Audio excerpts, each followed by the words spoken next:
Hello guys, আশা করি আপনারা সবাই ভালো আছেন। আপনাদের সকলকে স্বাগত জানাই আমাদের চ্যানেলের নতুন একটি ভিডিওতে। টিকটকে অনেকে দারুণ ভিডিও বানান, কিন্তু ক্যাপশনে ঠিকভাবে লিখতে না পারার কারণে ভিডিও ভাইরাল হওয়ার বড় একটা সুযোগ হারিয়ে ফেলেন। ভাবছেন ক্যাপশন এত জরুরি কেন? ক্যাপশনই হলো সেই লাইন যা দর্শককে ভিডিও দেখার আগে আকর্ষণ করে।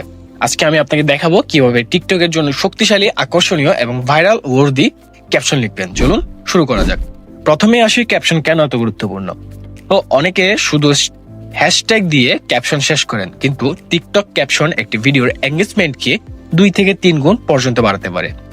এটার মাধ্যমে দর্শক ভিডিও বুঝতে সাহায্য পায়, কৌতূহল তৈরি হয়, কমেন্ট করতে উৎসাহিত করে, আর ভিডিও রিচ বাড়ে এবং ফর ইউ পেজে যাওয়ার সম্ভাবনাও বাড়ে। তাই একটি ছোট কিন্তু স্মার্ট ক্যাপশনই আপনার ভিডিওর বড় পরিবর্তন এনে দিতে পারে। তো এরপর আসি কিভাবে ক্যাপশন লিখবেন অথবা ক্যাপশন লেখার ফর্মুলা। তো ক্যাপশন লেখার একটা সহজ ফর্মুলা আছে, যেমন শর্ট, ক্লিয়ার আর এঙ্গেজিং। যেমন শর্ট বলতে খুব বড় ক্যাপশন লিখবেন না, আর এটা ক্লিয়ার এবং বার্তাতে একটু পরিষ্কার রাখবেন, মানে আপনি কি বুঝাইতে চাইছেন, ভিডিওটা কি সম্পর্কে, এবং ক্যাপশনটা এমন ভাবে লিখুন যাতে দর্শক আলোচনায় যোগ দিতে চায়। যেমন উদাহরণ বলতে শেষ পর্যন্ত দেখে বলুন আপনার মত কি, আপনি হলে কি করতেন। এভাবে প্রশ্ন জিজ্ঞেস করলেও কমেন্ট বাড়ে, মানে অনেকে উত্তর দিতে চায়, আর টিকটক অ্যালগরিদম এটাকে বেশি পছন্দ করে।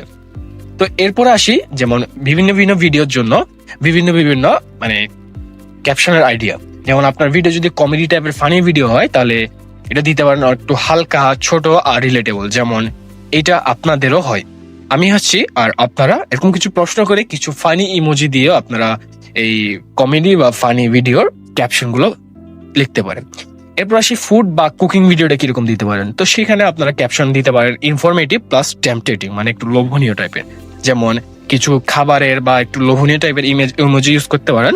যেমন কিছু ক্যাপশন দিতে পারেন, যেমন এটা বানাতে 10 মিনিটই লাগবে, কে কে এটা ট্রাই করবেন। এরকম কিছু টেম্পটেটিং আর একটু মানে ইনফরমেটিভ আর একটু প্রশ্ন করার মতো করে কিছু ক্যাপশন ইউজ করতে পারেন। এরপর আপনার যদি কিছু টিউটোরিয়াল বা টিপস টাইপ ভিডিও হয়, আপনি করতে পারেন কি, এই সেভ করে রাখুন, কাজে লাগবে, আরো টিপস চান কমেন্টে লিখুন। এরকম কিছু মানে ইনফরমেটিভ আর একটু মানে আকর্ষণ করবে, এরকম কিছু একটা মানে আপনারা ক্যাপশন হিসেবে লিখতে পারেন। তো এরপর আসি কৌতূহল তৈরি করার জন্য ক্যাপশন, ঠিক আছে, মানে হুকটা অনেক মেইন একটা জিনিস, কিন্তু এটা কমেন্ট, ক্যাপশন, তারপর টাইটেল, অনেক কিছুতে এই হুকটা গুরুত্বপূর্ণ। দর্শককে ভিডিও দেখাতে বাধ্য করার সেরা পদ্ধতি হলো তো কৌতূহল তৈরি করা। যেমন শেষে যা হলো বিশ্বাসই করতে পারলাম না, এরকম মানে এই ক্যাপশন যদি আপনারা দেন, তাহলে দর্শকরা ভাববে যে ও শেষে কি হইতেছে, আমার তো দেখতে হবে কি হয়ে যাচ্ছে, এরকম কিছু, মানে তারা একটু প্রভাবিত হবে এটা দ্বারা। যেমন এই জিনিসটা প্রথমবার জানলাম, সবাই ভুল করে এই জায়গায়, মানে এরকম কিছু মানে আপনারা ক্যাপশন যদি দেন, সেগুলো অনেক আকর্ষণ করবে আর এই দর্শকদেরকে, অডিয়েন্সকে ওই যে ভিডিওটা দেখতে বাধ্য করবে। এগুলো পরে মানুষ ভিডিও দেখতে চায়, আর এটাই আপনার ভিডিওর ওয়াচ টাইম বাড়ায়। এরপর আসি হ্যাশট্যাগ ব্যবহারের নিয়ম, ঠিক আছে, মানে কি যে আপনারা ক্যাপশন লিখবেন, ঠিক আছে, ক্যাপশনের মধ্যে কিন্তু হ্যাশট্যাগও দিতে হয়। এটা কিভাবে লিখবেন? হ্যাশট্যাগ ব্যবহার করবেন, কিন্তু খুব বেশি নয়। টিকটকে বেস্ট প্র্যাকটিস হলো 3টি থেকে 5টি হ্যাশট্যাগ, একটা এই নিচে হ্যাশট্যাগ, একটা ট্রেন্ডিং হ্যাশট্যাগ, একটা ক্যাটাগরি হ্যাশট্যাগ। যেমন উদাহরণস্বরূপ আমি একটা ড্রাফট ওপেন করে আমার একটা হ্যাশট্যাগের কিছু দেখিয়ে দিই। আমি মনে করেন আমি ড্রাফটটা ওপেন করলাম, সেখান থেকে এটা কারণ প্রকৃতি আপনার এরকম একটা অপশন আসবে। তখন কি করবো আমরা? হ্যাশট্যাগ মানে হ্যাশট্যাগ অ্যাড করবো আমাদের ক্যাপশনে। তো মনে করেন আমি হ্যাশট্যাগ ক্লিক করার পর কি কি হ্যাশট্যাগ ইউজ করতে পারি, কিছু ট্রেন্ডিং আপনি যেগুলো ভিডিওর সাথে, যেমন এই ফর ইউ পেজ, যেমন হ্যাশট্যাগ ফর ইউ, ঠিক আছে, কি হ্যাশট্যাগ ফর ইউ, মানে এই ক্যাপশনটা দেখেন, এটা কিন্তু 5.4 বিলিয়ন পোস্টিস। আপনি এটা সিলেক্ট করতে পারেন। তারপরে হ্যাশট্যাগ ফর ইউ পেজ, তারপর হ্যাশট্যাগ বাংলাদেশ, এরকম কিছু মানে এই হ্যাশট্যাগ ইউজ করতে পারেন। অযথা 10-15 হ্যাশট্যাগ দিলে কিন্তু ভিডিও স্প্যাম মনে হয়, যে আপনি একাধারে করতে চাইতেছেন আর কিছু, মানে এরকম কিছু মনে হবে। অ্যালগরিদম সেটাকে আর পুশ করবে না, একটু দাবিয়ে রাখবে। তো হ্যাশট্যাগ এটা ইউজ করতে পারেন আপনি। এবার হলো কি, এখন আসি কিছু ভুল যেগুলো অ্যাভয়েড করা উচিত। যেমন শুধু ইমোজি দিয়ে ক্যাপশন শেষ করবেন না, আবার অপ্রয়োজনীয় হ্যাশট্যাগের তালিকা দেবেন না। যেমন বলছিলাম একটু আগে, 10-15টা হ্যাশট্যাগ দেওয়া যাবে না। গুরুত্বপূর্ণ 4টা-5টা অথবা 3টা হ্যাশট্যাগ দিয়ে শেষ করবেন। খুব বড় প্যারাগ্রাফ লিখবেন না, মানে পুরো একটা প্যারাগ্রাফে দিয়ে দিয়েছেন, এরকম কিছু করা যাবে না।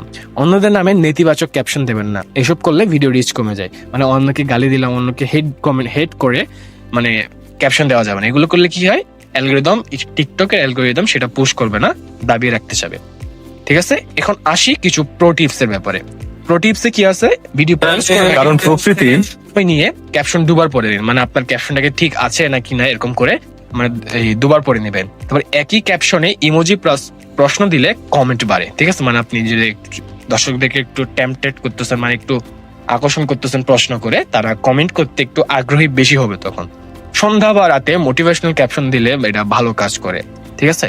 এবার হচ্ছে ক্যাপশন যত বেশি মানবিক ও রিলেটেবল হবে তত বেশি ভাইরাল হওয়ার সম্ভাবনা বেশি। যেমন এখনকার জেনারেশন কিন্তু অনেক অ্যাটিটিউড টাইপের কিছু দেখতে চায়, তাহলে আপনি ওই কন্টেন্ট গুলোতে একটু বলতে পারেন আপনার কোন বন্ধু এরকম, অথবা মানে রিলেটেবল কিছু দিলে এটা অনেক আকর্ষণ করবে, আর ওরা কমেন্ট করতেও মানে এক ধরনের আকর্ষিত হবে কমেন্টের প্রতি, ঠিক আছে?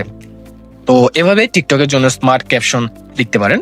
মনে রাখবেন, একটা ছোট লাইনে আপনার ভিডিওকে ভাইরাল করে দিতে পারে। যদি ভিডিওটি ভালো লাগে লাইক, কমেন্ট আর শেয়ার করতে ভুলবেন না। আর টিকটক টিপস পেতে চাইলে আমাকে অবশ্যই ফলো করবেন। ধন্যবাদ, আবার দেখা হবে।